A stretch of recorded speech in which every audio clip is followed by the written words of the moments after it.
Chapter 9. Then verily the first covenant had also ordinances of divine service, and a worldly sanctuary.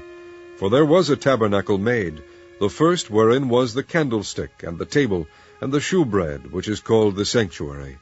And after the second veil the tabernacle which is called the holiest of all, which had the golden censer, and the ark of the covenant overlaid round about with gold, wherein was the golden pot that had manna, and Aaron's rod that budded, and the tables of the covenant, and over it the cherubims of glory shadowing the mercy seat, of which we cannot now speak particularly. Now when these things were thus ordained, the priests went all ways into the first tabernacle, accomplishing the service of God. But into the second went the high priest alone, once every year, not without blood, which he offered for himself, and for the errors of the people.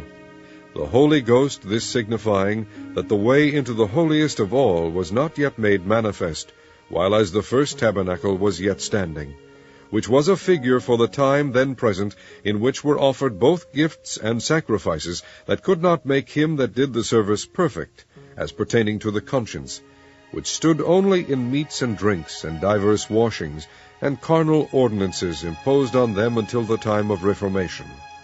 But Christ, being come an high priest of good things to come, by a greater and more perfect tabernacle, not made with hands, that is to say, not of this building, neither by the blood of goats and calves, but by his own blood he entered in once into the holy place, having obtained eternal redemption for us. For if the blood of bulls and of goats, and the ashes of an heifer sprinkling the unclean, sanctifieth to the purifying of the flesh, how much more shall the blood of Christ, who through the eternal Spirit offered himself without spot to God, purge your conscience from dead works to serve the living God? And for this cause he is the mediator of the New Testament, that by means of death, for the redemption of the transgressions that were under the first testament, they which are called might receive the promise of eternal inheritance. For where a testament is, there must also of necessity be the death of the testator. For a testament is of force after men are dead, otherwise it is of no strength at all while the testator liveth. Whereupon neither the first testament was dedicated without blood. For when Moses had spoken every precept to all the people according to the law, he took the blood of calves and of goats with water, and scarlet wool, and hyssop, and sprinkled both the book and all the people, saying, This is the blood of the testament which God hath enjoined unto you.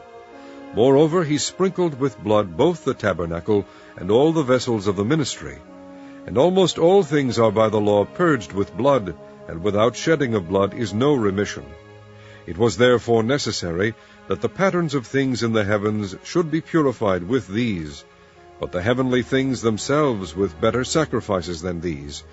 For Christ is not entered into the holy places made with hands, which are the figures of the true, but into heaven itself, now to appear in the presence of God for us. Nor yet that he should offer himself often, as the high priest entereth into the holy place every year with blood of others. For then must he often have suffered since the foundation of the world. But now once in the end of the world hath he appeared to put away sin by the sacrifice of himself. And as it is appointed unto men once to die, but after this the judgment, so Christ was once offered to bear the sins of many, and unto them that look for him shall he appear the second time without sin unto salvation.